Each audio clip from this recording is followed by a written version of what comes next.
할렐루야. 주님의 이름으로 사랑합니다. 주님의 이름으로 축복합니다. 날씨가 갑자기 겨울이 와가지고 굉장히 이게 따뜻하다가 갑자기 추워지니까 적응하는 게 좀 힘들더라고요. 그래서 야, 이게 12월이 되자마자 갑자기 이렇게 겨울이 되는구나, 또 이런 생각도 들고, 또 요즘에 이제 월드컵으로 또 시끌시끌하고 또 응원하는 그런 과정 가운데 있는데, 이 월드컵을 좀 보면서 좀 이렇게 느껴지는 게 있더라고요. 그래서 어떤 그 코넬 대학교의 어떤 한 교수님, 미국 사람이고, 코넬 대학교 하면 굉장히 그 아이비리그에 있는 좋은 명문 대학교잖아요. 그 교수님이 이제 수업을 하시는데, 수업을 할 때마다 하시는 얘기가 뭐냐면, 한국을 바라봐야 된다고, 한국을. 미국은 벌써 뒤처지고 있고, 지금 한국이라든지 뭐 이런 나라들이 지금 세계를 더 이제 앞질러 나가고 있다. 뭐 우리 미국 사람은 그냥 이 안에 사니까 아직도 우리가 뭐 최고인 줄 알고 뭐 그런 줄 아는데 아니라고. 한국을 본받아야 된다고. 뭐 무슨 말만 하면 계속 한국 예찬론자예요, 이 미국 교수님이. 근데 우리가 지금 이제 뭐 기후 변화를 맞이해가지고 굉장히 지금 어려움을 겪고 있잖아요. 점점 온도는 상승하고, 또 그로 인해 가지고 전 지구적으로 이거 대책 마련을 해야 되는데 이게 참 쉽지 않은 문제인데, 심지어는 이런 기후 대재앙을 맞이하는 시대에서도 우리는 한국을 본받아야 된다, 뭐 이런 얘기를 막 하셔요. 그러니까 뭐 한국인으로서 굉장히 또 기분은 또 좋긴 하지만, 그분이 이제 우리가 한국을 본받아야 되는 이유에 대해서 몇 가지로 이제 설명하시는 것 가운데 하나를 보니까, 그 중에 하나가 한국 사람은 나보다 우리를 더 위하는 그런 어떤 모습, 그거 우리가 본받아야 된다, 이런 얘기를 했는데, 그 구절이 제 마음에 딱 남아 있었는데, 이번 월드컵을 제가 보면서 그 구절이 굉장히 깊이 와닿는 거예요. 그래서 한 마음으로 또 나라를 위해서 국가대표를 응원하는 또 국민들의 모습과, 또 나라를 위해서 그렇게 열심히 뛰는 어떤 그 국가대표 선수들의 모습을 보면서 그런 생각을 해봤거든요. 우리는 이제 그런 모습들이 너무 익숙하고 당연스럽게 여겨지고 자연스럽게 여겨지다 보니까 그걸 이상하다고 별로 생각을 안 하는데, 사실 그렇거든요. 이 국가대표를 달고 나와서 이 월드컵에서 지금 뛰는데, 지금 사실 겨울에서 열리는 첫 번째 월드컵인데, 이 겨울은 거의 각 나라의 그 축구 프로 리그들이 지금 진행 중인 상황이거든요. 그러니까 그런 상황에서 팀을 빠져나와가지고 이제 국가를 위해서 뛰는 거예요, 월드컵에서. 근데 사실 그렇죠. 자기들에게 돈을 주는 데는 구단이잖아요. 국가대표 하면서 뭐 돈을 뭐 얼마나 줍니까? 어떻게 보면 일종의 국가대표라고 하는 건 그냥 명예직이거든요. 그거를 통해서 특별히 뭐 소득이 오는 것도 아니고. 실질적으로 그 각 구단, 어떤 특히나 유럽에서 뛰는 선수들 같은 경우에는 몸값이 어마어마하거든요. 뭐 일주일에 뭐 몇 억씩 버니까. 그 정도로 어마어마한 몸값을 가지고 있는데, 사실 그런 거를 생각해 보면 좀 월드컵 이 국가대표를 뛰는 것보다 몸 다치지 않고 소속 팀에서 잘 돌아가가지고 거기서 잘해야 자기가 돈도 받고 가치도, 뭐 어떤 의미에서 보면은 월드컵도 중요하지만 그 유럽 같은 경우에는 그 자국 리그들을 굉장히 또 중요하게 생각을 하거든요, 사실은. 그 팀의 어떤 팬 그런 것도 굉장히 강하고. 그러니까 사실적으로 생각해 보면은 그 구단으로서는 이 선수가 월드컵에 나가가지고 다쳐가지고 오면 엄청나게 막심한 손해란 말이에요. 그래서 우리나라 수비수 중에 이제 김민재 선수가 이제 좀 약간 종아리에 어떤 좀 부상을 입어가지고 이 조별리그 마지막 게임에서 불참을 했는데, 그 소속 나폴리 팀에서 그냥 아주 조마조마한 거예요. 이 친구가 다치면은 자기네 팀으로는 너무 막대한 손해를 보니까 김민재 제발 조심하라고 막 이렇게 하는데 이 김민재 선수가 인터뷰하는 거를 잠깐 봤거든요. 내가 빠져가지고 마음이 되게 안 좋았는데 뭐 나 없어도 잘하는 거 보니까 농담으로 내가 한 게임 더 쉬어야 되나 뭐 이런 생각을 했다고 하면서 그 다음에 하는 말이 찢어져도 내가 뛰겠다. 뭐 막 근육 쪽에 약간 좀 그런 게 있었나 보죠. 근데 그 얘기를 들으면서 생각을 해보는 거예요. 자기의 어떤 그게 몸이 찢어질 정도로 뛴다고 해서 사실 얻어지는 게 별로 없거든요. 사실은 오히려 월드컵에서 사실 살살하고 돌아가가지고 죽어라고 뛰어야 사실 소속 팀에서 잘 뛰어야 사실 자기 어떤 커리어도 쌓아나가고 또 뭐 커리어와 함께 뭐 돈은 당연히 명예는 따라오는 거기 때문에 어떻게 보면 우리나라 그 선수들의 국대 선수들의 그 인터뷰 장면을 보면 한국이라는 대한민국이라는 이름을 달고 뛰는 여기에 목숨을 걸고 뭐 자기 몸이 다치든 뭐 불사질러 버리겠다 뭐 이런 몸을 막 한 몸을 다 불태우겠다 이런 표현을 하게 되는데 사실 그게 우리로서는 당연하게 자연스럽게 받아들이지만 다른 나라 사람들은 그게 잘 이해가 안 되는 거예요. 왜 거기에 그렇게 하냐. 축구선수 몸이 생명인데 최대한 다치지 않고 자기 팀에 가서 커리어를 쌓는 게 중요한데 왜 그런가. 근데 우리나라는 희한하게 그죠? 아무것도 얻어지는 게 없는데 나 자신보다도 이 국가를 위해서 또 우리도 마찬가지죠. 우리나라가 우리나라가 골을 넣었으니까 이겼으니까 기쁘고 즐거운 것까지는 아는데 그건 자연스러운데 왜 막 눈물을 철철 흘리면서 우냐고요. 손흥민 선수는 왜 눈물을 철철 흘리면서 우냐고요. 이 안화골절 뼈가 했으면은 그 자기 아직 선수 생활이 많이 남았는데 국가대표 안 나가고 그냥 이게 회복이 돼야 될지 맞는 거거든요. 근데도 불구하고 그냥 마스크를 쓰고 막 마스크가 막 여기저기 막 흘러내리고 막 눈도 안 보이는 상황에서도 끝까지 국가를 위해서 열심히 뛰는가. 이게 뭐냐면은 나 자신보다 우리를 위한 그 마음이 한국 사람들 안에 기본적으로 굉장히 많이 깔려 있어요. 뭐 우리나라가 국가적으로 그 축구에 어마어마한 돈을 투자를 해가지고 인프라를 구축해서 하는 그런 나라가 아니란 말이에요. 굉장히 열악하거든요. 사실 세계적으로 봤을 때. 그럼에도 불구하고 왜 강한 힘을 나타내는가. 자기 자신보다 나라를 위해서, 자기 자신보다 국민을 위해서, 국민의 기쁨이 되기 위해서 그렇게 열심히 또 뛰어주는 그런 모습 때문에 강팀이 아닌가 이런 생각이 드는데 우리도 마찬가지죠. 우리가 언제 강해지는가? 나 자신보다 다른 누군가를 위할 때 강해지는 거죠. 성경 말씀대로잖아요.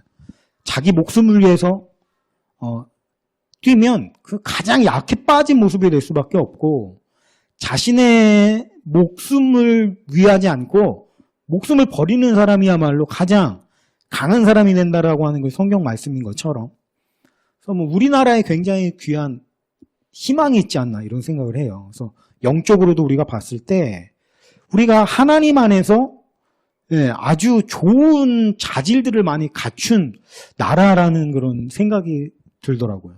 그래서 우리가 다시 한번 그 교수님의 말씀처럼 그죠? 이 지구가 지금 여러 가지 면에서 볼 때 굉장히 지금 위기 중에 위기 상황이란 말이에요. 세계는 점점 더 악해져 가고 심각한 문제들이 산재해 있고 해결할 수 없는 문제들이 많이 있는데 그 대안이 대한민국이다. 지금 굉장히 좀 뿌듯하더라고요. 근데 사실 그게 나랑 무슨 상관이라고 내가 뿌듯해야 돼요. 근데 그만큼 우리 안에 이 공동체 의식이라고 하는 것이 깊게 자리 잡고 있고 사실 공동체 의식을 먼저 붙잡고 나가야 되는 게 그게 사실 성경적인 거거든요. 각 지체들이 자기 자신을 위하는 것이 아니라 한 몸이라는 것을 서로 위할 때 그 몸이 원활하게 굴러가는 것처럼 우리가 그리스도의 몸이라고 한다면 그죠? 이 머리이신 그리스도와 유기체를 이루어서 예, 나 자신을 위해서 싸우는 게 아니라 한 몸을 위해서 우리가 나아가기 시작을 할 때 그 안에서 영적인 파괴력과 힘이 발휘될 수가 있다라고 한다면 저는 우리나라에 굉장히 귀한 씨앗이 있다고 생각을 해요. 그래서 우리가 다시 한번 그리스도인으로서 또 대한민국이라는 국가의 일원으로서 우리에게 참 좋은 게 있구나. 우리에게 좋은 게 있다는 것을 아는 게 상당히 중요하거든요. 왜 그런 말 하잖아요. 다른 나라 사람들은 다 아는데 우리나라 사람들은 모른다라고 하잖아요. 이게 어떻게 보면 일종의 좀 함정이라고 생각을 해요. 오늘 우리가 생각해 봐야 될 문제가 바로 그거라고 생각을 하는데 우리는 남에 대해서 남들보다는 나 자신에 대해서 내가 더 잘 안다라고 생각하기가 쉬워요. 자연스럽거든요. 네가 뭘 알아? 우리가 그런 표현 많이 하잖아. 네가 나에 대해서 얼마나 안다고 그래? 네가 나에 대해서 뭘 안다고 그렇게 떠들어? 뭐 이런 얘기 우리가 종종 하기도 하고 또 드라마나 이런 데서 자주 듣기는 합니다. 이 생각 저변에 깔려있는 게 뭡니까? 나에 대해서는 남들보다는 내가 훨씬 더 잘한다라는 그런 전제가 깔려있는 거잖아요. 어떤 의미에서는 그 말이 또 맞기도 하고요. 그런데 제가 저 자신을 잘 관찰을 해보니까 저는 제가 저를 만들지 않았기 때문에 나에 대해서도 잘 관찰을 해야만 나에 대해서도 알 수가 있거든요. 그래서 잘 관찰을 해봤어요. 잘 관찰을 해봤는데 의외로 내가 나 자신에 대해서 알지 못하고 남들만 나 자신에 대해서 알 수 있는 요소들이 있더라는 거예요. 이게 참 희한해요. 사람이 왜 이렇게 만들어졌지? 왜 이렇게 하나님이 우리를 만드셨지? 라는 생각을 해보면 참 신기한데 우리가 우리 자신에 대해서 볼 수 있는 게 얼마나 된다고 생각을 하세요? 사실 지금 같은 경우는 그렇습니다. 우리가 뭐 거울이라는 것이 있어서 자기 자신의 모습을 사실 볼 수 있잖아요. 근데 사실 이 거울로 보는 것도요, 이게 사실은 반대의 모습인 거죠. 그죠? 내 모습이 그대로 투영되는 것이 아니라 사실 왼쪽하고 오른쪽이 바뀐 거잖아요. 그러니까 거울로 본다는 게. 그러니까 사실 내가 거울을 통해서 보는 나는 사실은 나의 모습이기는 하지만 진정한 나의 모습은 아니거든요. 사실 나의 진정한 모습을 보는 건 내가 아니라 다른 사람들일 뿐이에요. 우리가 사진을 찍어가지고 뭐 좌우를 반전시키면은 이게 실제로 남이 나를 보는 모습을 확인을 할 수가 있는데 이거 좌우가 바뀌는 게 뭐가 그렇게 대수냐라고 생각할 수 있는데요. 되게 달라요. 네. 그러니까 내가 거울을 통해서 보는 거는 진짜 나의 모습이랑 좀 거리가 있고 뭐 사진을 요즘에 사진 기술이 잘 되어 있으니까 찍어가지고 좌우 반전을 하면 남들이 보는 나의 모습을 실제적인 나의 모습을 뭐 볼 수 있기도 물론 하긴 합니다만 내가 내 눈이라고 하는 게 시야적인 제한이 있기 때문에요. 그렇잖아요. 나는 내 뒤통수를 볼 수가 없어요. 나는 나의 이 귀도 내가 직접적으로 사실은 평생 동안 볼 수가 없어요. 물론 사진을 찍어서 볼 수는 있겠죠. 사진을 찍어가지고 이렇게 내 뒷모습을 볼 수는 있겠지만 사실은 그 뒷모습이라고 하는 것을 이렇게 멀리서 내가 자신의 뒷모습을 볼 수가 없는 거예요. 그러니까 나를 본다라고 할 때 사실은 나보다 다른 사람들이 나를 더 정확하게 볼 수 있다라는 거. 그런 생각을 해보니까 참 약간 좀 신기하다라는 생각이 드는 거예요. 나는 내 귀를 한 번도 본 적도 없고 평생 동안 나는 내 귀를 볼 수 있는 일이 없다는 그 생각. 내 뒤통수도 마찬가지. 나의 그 뒷모습. 우리 참 신기한 게 우리 아기가 이렇게 혼자 이렇게 놀고 있는 모습을 이렇게 뒷모습을 딱 보면은 거기서 제 할아버지의 모습이 보일 때가 있거든요. 희한해요. 뭐가 닮아서 그 뒷모습이 보이는 건지는 저도 모르겠는데 할아버지의 모습이 보이는 거예요. 근데 보십시오. 내가 그 아이의 뒷모습을 내가 보는 것처럼 나의 뒷모습을 내가 볼 수 있는 기회가 없어요. 그죠? 그 내 눈이라고 하는 게 나를 보는 게 이렇게 부분적인 모습을 볼 수밖에 없어요. 내 눈의 한계상, 신체 구조상 나는 전체적인 나의 모습을 내 눈으로 볼 수는 없어요. 물론 거울로 볼 수 있죠. 또는 사진을 찍어서 볼 수 있죠. 근데 이 사진이라고 하는 거 있잖아요. 이거는 사실 연출된 상황입니다. 사진이라는 거를 찍는 어떤 상황에서 우리가 뭐 그에 맞게 포즈를 취한다든지 아니면은 뭐 어떤 그런 모습을 통해서 찍는 것이기 때문에 평상시에 어떤 일상생활 하는 속에서 나의 모습을 볼 수 있는 게 아니란 말이에요. 사진은. 그러니까 결과적으로 일상적인 나의 모습, 자연스럽게 생활 속에서 어떤 나의 모습을 정확하게 볼 수 있는 건 내가 아니에요. 나는 그걸 절대로 볼 수가 없어요. 이거는 남들만 볼 수 있는 겁니다. 남들의 눈에서만 볼 수 있는 거예요. 그죠? 우리가 사실 거울을 본다고 하고 사진을 찍어서 본다고 하지만 그 거울을 통해서 본다거나 사진을 통해서 보는 건 사실 그 순간의 모습뿐이잖아요. 뭐 동영상이라는 걸 통해서도 볼 수가 있겠습니다만 자기 자신의 어떤 일상생활의 모습을 뭐 동영상으로 1시간, 2시간 찍어가지고 보는 사람이 어디 있겠어요? 그건 없잖아요. 그런 의미에서 보면 내가 생활 속에 내가 무엇을 하든지 간에 그런 모습을 지켜볼 수 있는 존재는 나 이외에 다른 사람들밖에 없다라는 결론이 나옵니다. 그러니까 어떤 관점에서 보면 다른 사람들보다 내가 나를 훨씬 더 잘 알아. 이 표현도 맞는 표현이긴 한데 다른 관점에서 한번 생각을 해보면 나보다가 아니라 다른 사람만이 나의 모습을 정확하게 볼 수 있다는 것도 맞는 거예요. 이게 하나님께서 우리를 되게 신기하게 만드셨거든요. 제가 어렸을 때부터 되게 좀 의문을 가졌던 것 중에 하나가 뭐냐면 그런 거거든요. 나는 나를 간지럽힐 수가 없잖아요. 내가 아무리 나를 간지럽혀도 간지럽지가 않거든요. 그러니까 물론 이게 간지러움에 예민한 사람도 있고 뭐 덜 예민한 사람들도 있지만 간지러움에 아무리 예민한 사람이라도 자기가 자기 자신을 간지럽힐 수는 없어요.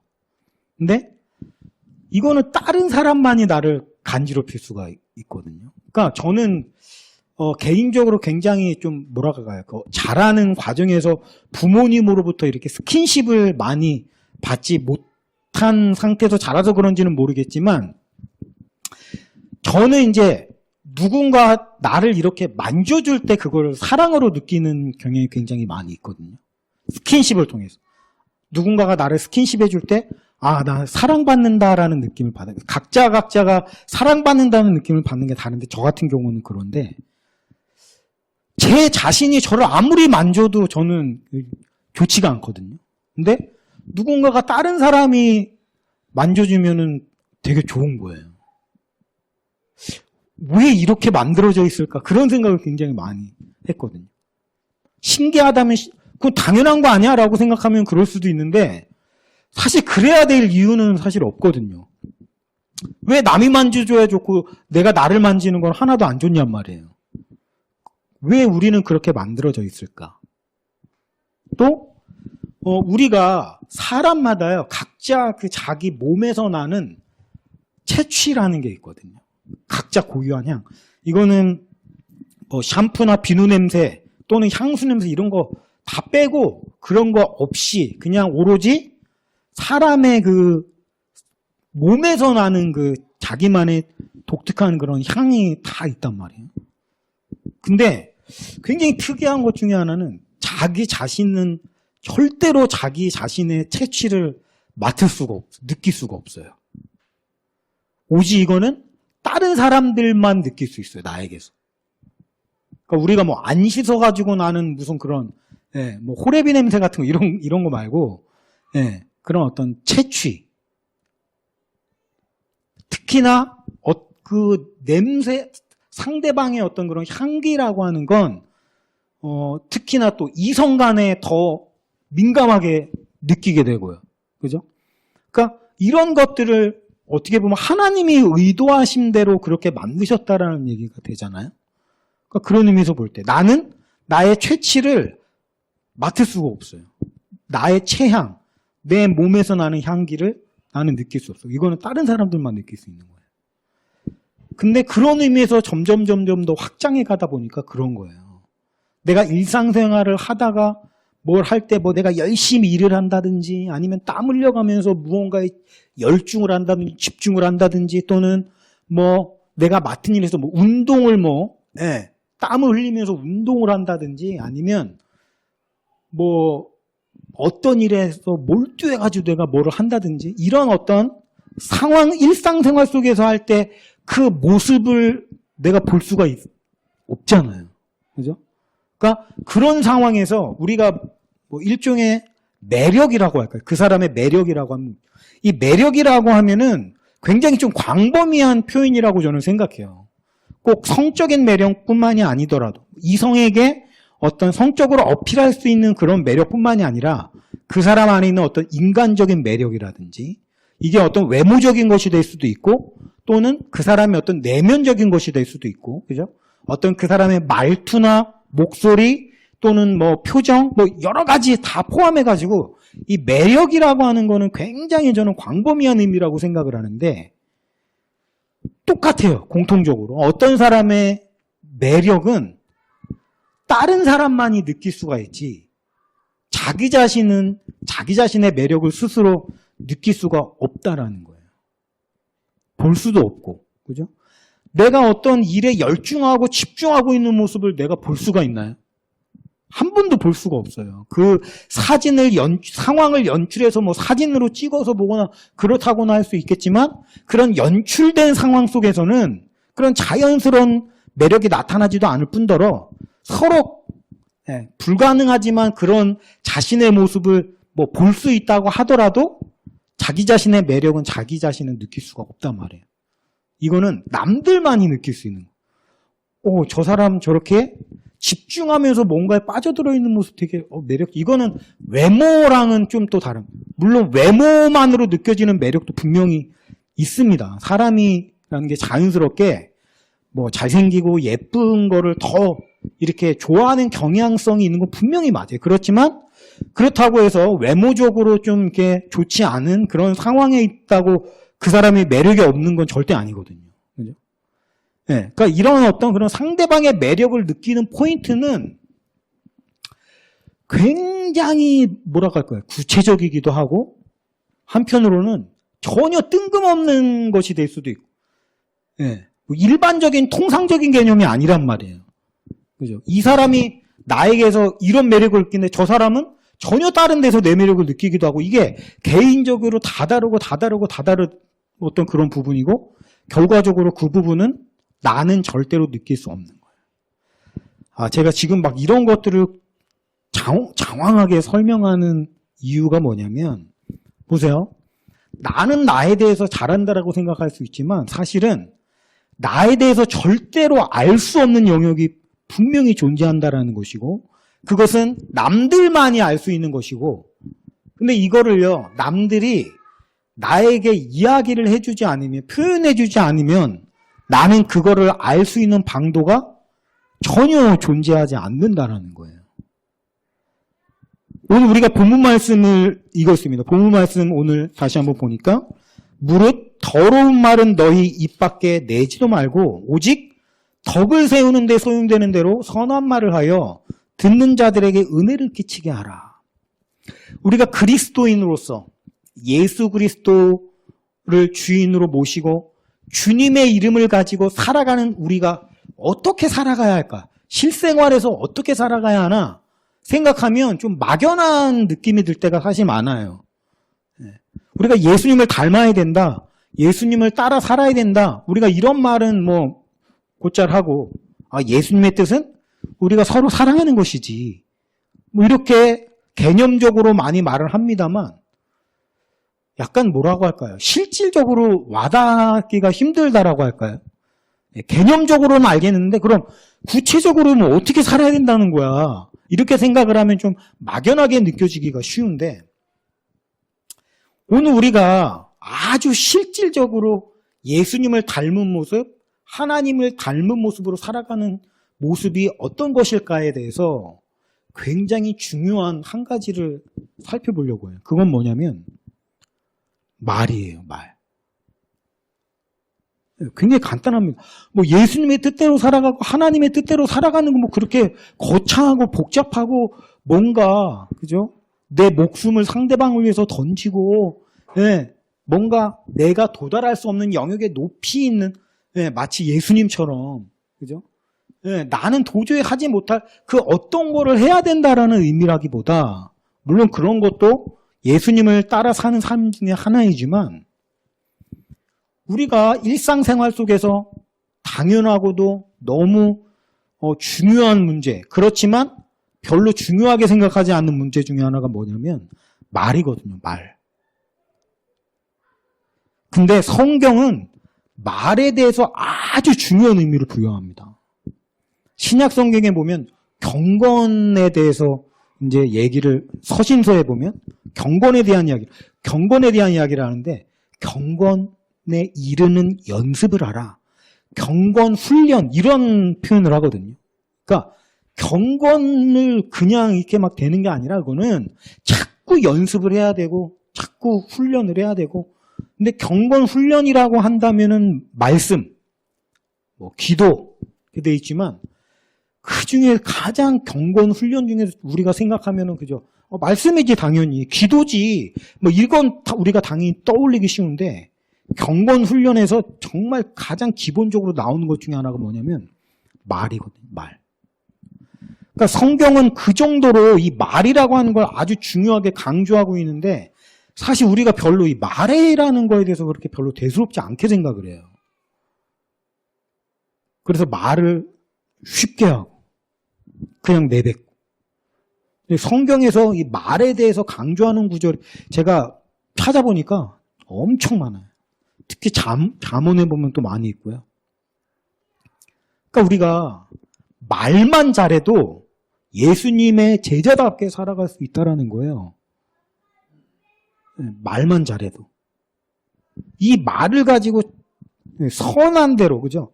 선한 대로 덕을 세우는 대로, 소용되는 대로 선한 말을 하라. 모든 자들에게, 듣는 자들에게 은혜를 끼치게 하라. 오늘 본문 말씀이 이렇게 이야기를 하고 있는데요. 잠언 말씀 보니까 이런 표현이 있어요. 잠언 25장 11절에 보니까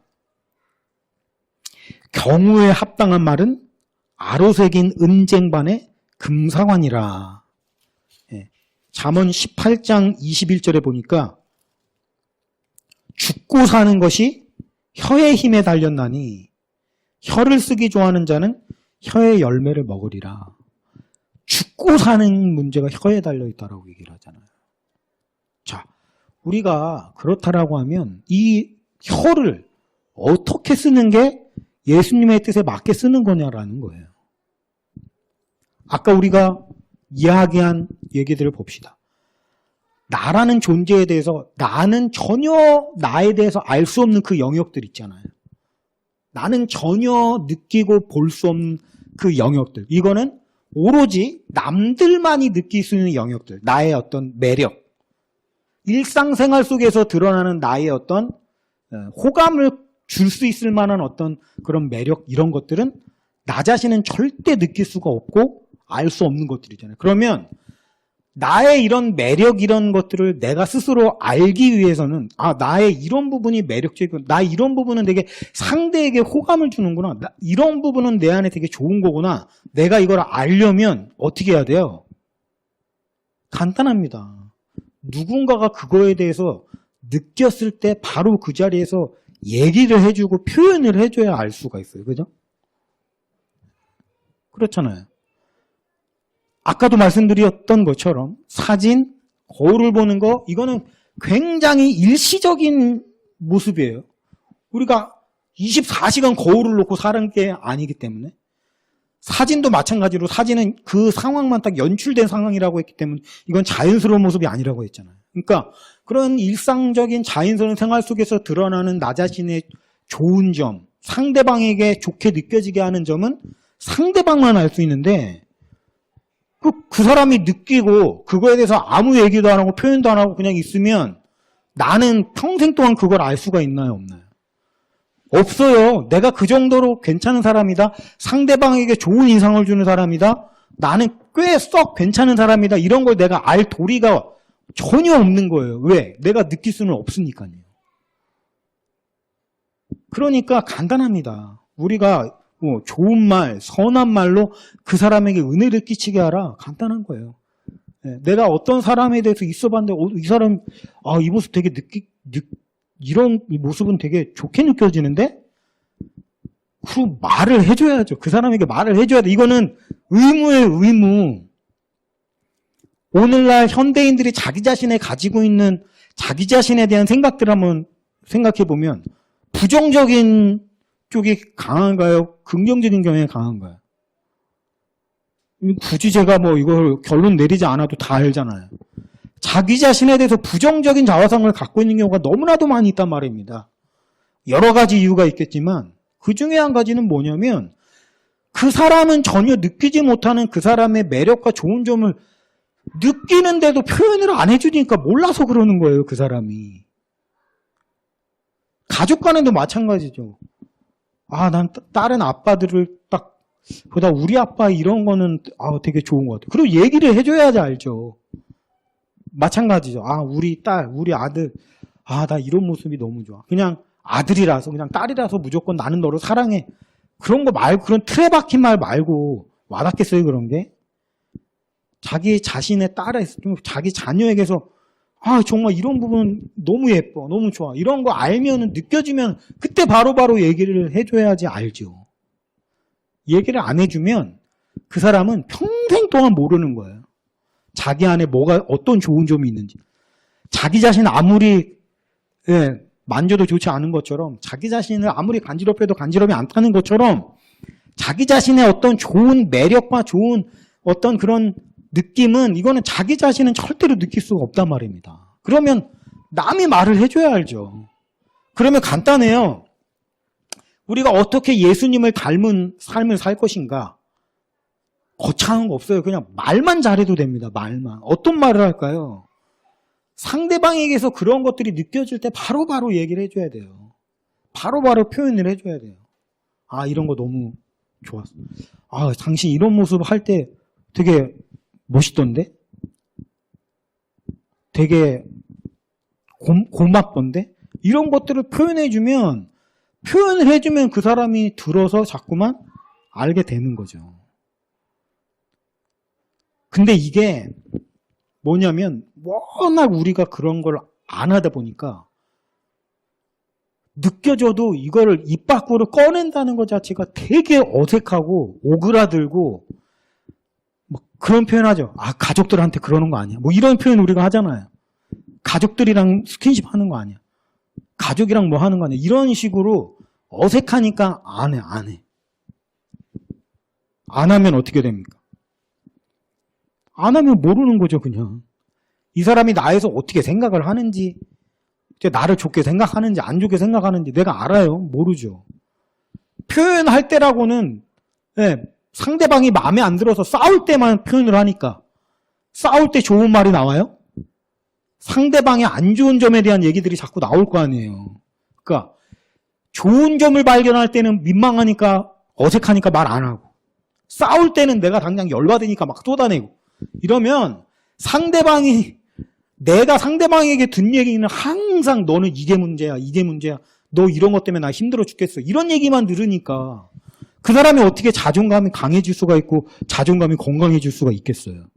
나도 마찬가지고 상대방도 마찬가지고 가족들끼리 마찬가지고 친구들끼리도 마찬가지고 그리스도인 공동체 안에 형제자매들 가운데서도 마찬가지고 그죠?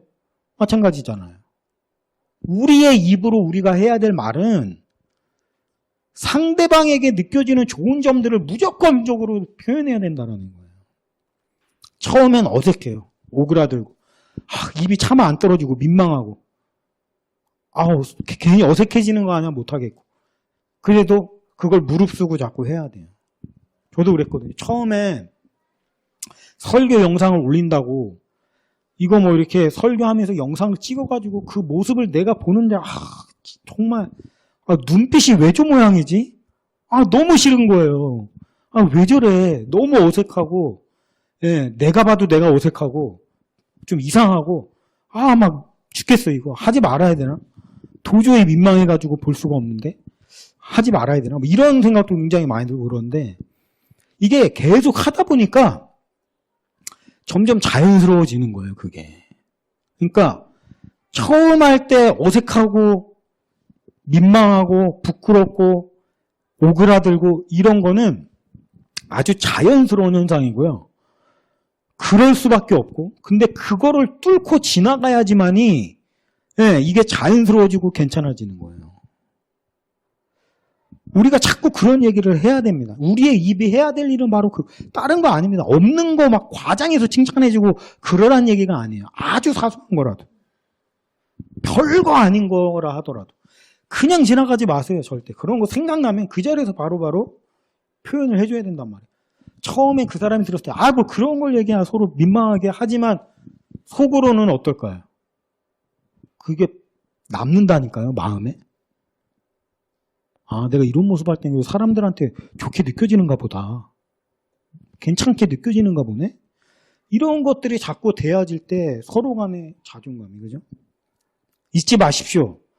여러분이 다른 사람에 대해서 느껴지는 그 좋은 느낌은 그 사람 자신은 죽어도 느낄 수가 없는 거라는 걸 꼭 인지하시고, 그걸 그 사람한테 가르쳐줘야 되는 게 의무라고 생각을 하세요. 의무. 이건 의무예요. 지금 내가 그 말을 해주지 않잖아요? 그 사람은 평생 동안 그 자신의 그 좋은 점을 몰라요. 이거 안타까운 거 아닙니까? 얼마나 안타까워요. 얘기를 해줘야죠. 뭉뚱그려서 하지 말고. 뭉뚱그려서 그냥 너는 좋은 사람이야. 그냥 너는 착한 사람이야. 이런 거 말고, 판에 박힌만 말고, 그 당시에 느껴지는 그 감정 그대로를 솔직하게 자꾸 전달해줘야 돼요. 저도 마찬가지예요. 뭐 저라고 그거를 막 잘하겠습니까? 저도 잘 못하는데, 우리가 그거를 해야 된단 말이에요. 우리의 입이 해야 될 일은 바로 그거라는 겁니다. 근데 우리가 입을 갖다가, 말을 갖다가 어떻게 쓰나요? 네, 상대방을 죽이는 데 많이 더 쓴단 말이에요. 죽고 사는 문제가 혀에 달려있다라고 얘기를 하는데, 우리가 주님을 찬양하는 이 입을 가지고 상대방을 비난하고 상대방을 찔러대고 비꼬고, 그죠? 이 말의 습관, 말의 버릇이 굉장히 안 좋게 들어있는 분들이 정말 많다라는 거예요. 교회 안에서는 뭐 더 심하죠. 교회 안에서. 네, 상대방을 말꼬투리 약점 잡아가지고 말싸움에서 승리하려고 하고 그걸로 상대방을 짓누르려고 하고, 네, 우리의 입을 가지고 그리스도인이란 우리가, 네, 공동체를 오히려 축구하는 건 혀에 달려있는데 혀를 갖다가 상대방을 죽이는 데만 쓰고 있다라고 한다면, 그러고 나서 아무리 뭐 봉사, 헌신, 뭐 선교단체, 뭐 전도활동 이런 거 하는데 무슨 소용이 있나요? 아무짝에도 소용이 없는 거예요. 우리가 입이 해야 할 말. 제가 사도 바울의 표현을 보니까 그런 표현이 많이 있더라고요. 서신서에 공통적으로 발견되는 것. 시와 찬미로 하나님께 영광을 돌리라. 마찬가지죠, 다. 우리가 하나님께 찬양하는 거 이런 것도 다 뭡니까? 우리의 말로. 찬양도 말에 사실은 곡을 붙여가지고 부르는 게 찬양 아닙니까? 시와 찬미, 그러니까 그리스도인이라고 하면 이 말이라는 걸 그렇게 써야 한다라고 하는 걸 계속 말씀해 주시는 것인데, 입으로는 뭡니까? 하나님을 찬양하고 찬미하고 시와 노래로, 그리고 우리 서로 간에는요. 네, 서로 간에 좋은 점, 상대방의 매력들을 서로 말해주고 좋은 것들 자꾸 말해주고, 네, 칭찬해주고, 물론 때로는 쓴소리도 해야 되겠죠.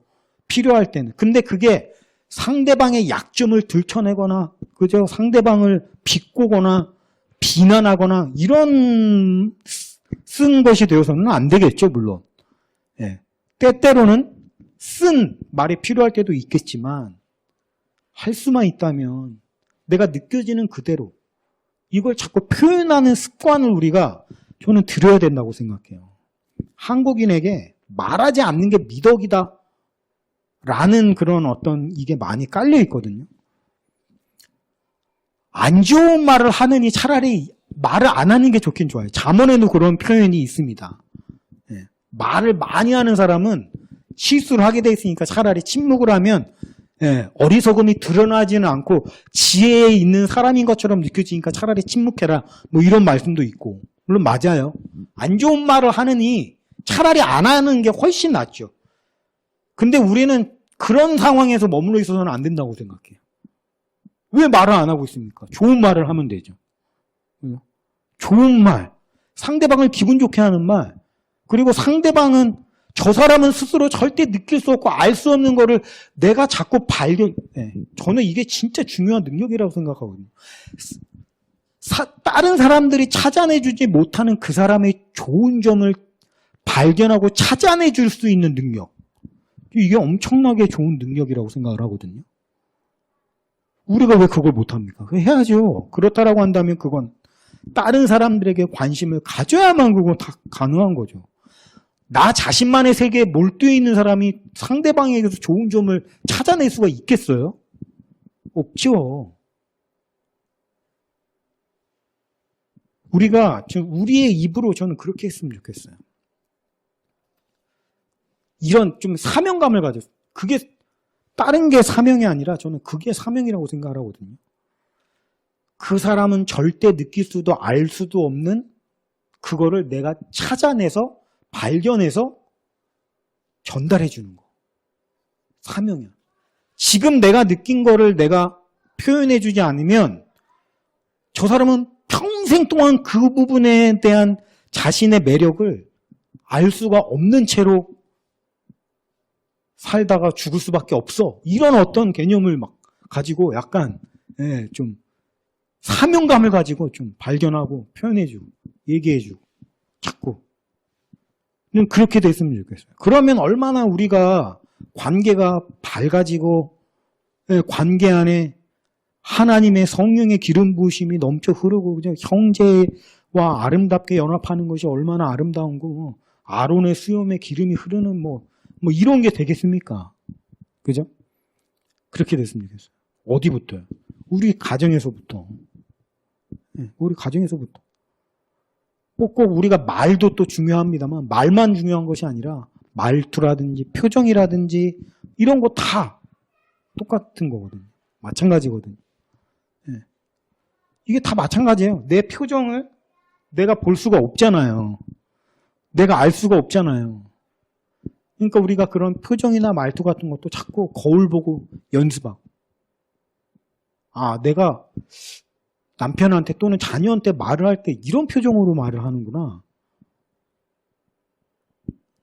우리가 이런 걸 막 찍어서 한번 보면 좋겠지만 뭐 그런 거는 또 어려울 테니까 그런 것도 자꾸 생각을 하면서 부드럽게 또 상대방을 존중해주면서 뭐 이런 식으로 우리가 자꾸만 상대방의 장점을 발견해 주려고 한다면 점점 건강해질 수밖에 없는 거죠. 교회도 마찬가지고 우리가 이것을 보고 나갔습니다.